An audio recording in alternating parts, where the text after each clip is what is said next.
Well, President Donald Trump's border czar says the U.S. Department of Homeland Security is cutting the number of federal immigration and border patrol agents in Minneapolis.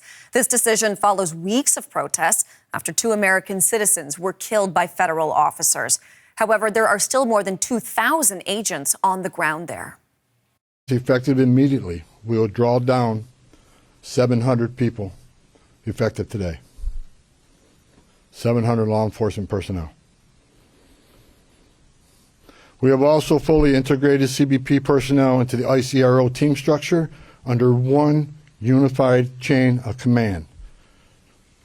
Not 2 chains of command, there'd be 1 chain of command here. The CBC's Aaron Collins is following these developments, for us from Washington, and he joins us now. So, Aaron, we'll get to the U.S. border czar's announcement in just a moment here, but I would like to start with Homeland Security Secretary Kristi Noem. She held a news conference last hour. What did she say? I think the short answer there, Hillary, is not a whole heck of a lot new anyways, right? Pretty familiar refrain from the Secretary of Homeland Security. So Noem made this short speech at the border wall on the U.S.-Mexico border. There wasn't any new announcement. No questions were taken.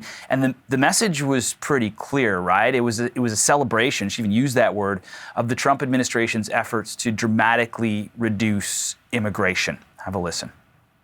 Because of President Trump's leadership and his bold action, this country keeps breaking historic records. In fact, we have the lowest crime rate in this nation right now because of President Trump and his strength in securing our border that we've ever had in the history of this nation since we've been tracking crimes. The lowest murder rate that we've ever recorded in this country. And that's because we enforce the law and we hold criminals accountable for what they do to perpetuate violence against the American people.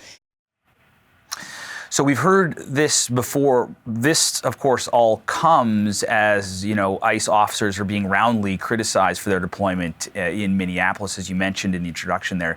Of course, in Congress, there's also debate over funding ICE, which caused a brief government shutdown over the weekend. So this stuff's in the news. Democrats are demanding more checks on ICE agents, including new rules for them, including broader use of warrants and removing those face coverings, Hillary.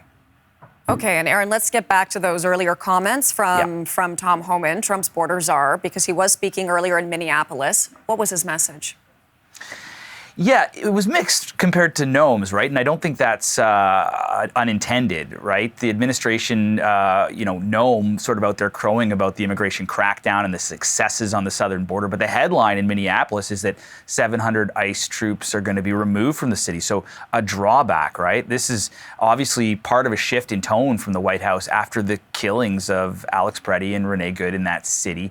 And obviously the residents of Minneapolis have been widely protesting ICE's operations in their city, and we've seen some other concessions from authorities. On Monday, it was announced that ICE agents in Minneapolis would now have to wear body cams. That's new, and that's going to spread across the country as well. And Tom Homan today says he's also been meeting with local and state leaders, trying to de-escalate the situation to a certain degree, Hillary.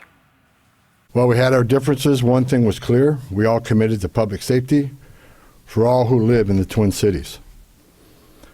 We have made significant progress under the direction of President Trump, working with state and local officials here in Minnesota, and I expect that to increase in the coming weeks.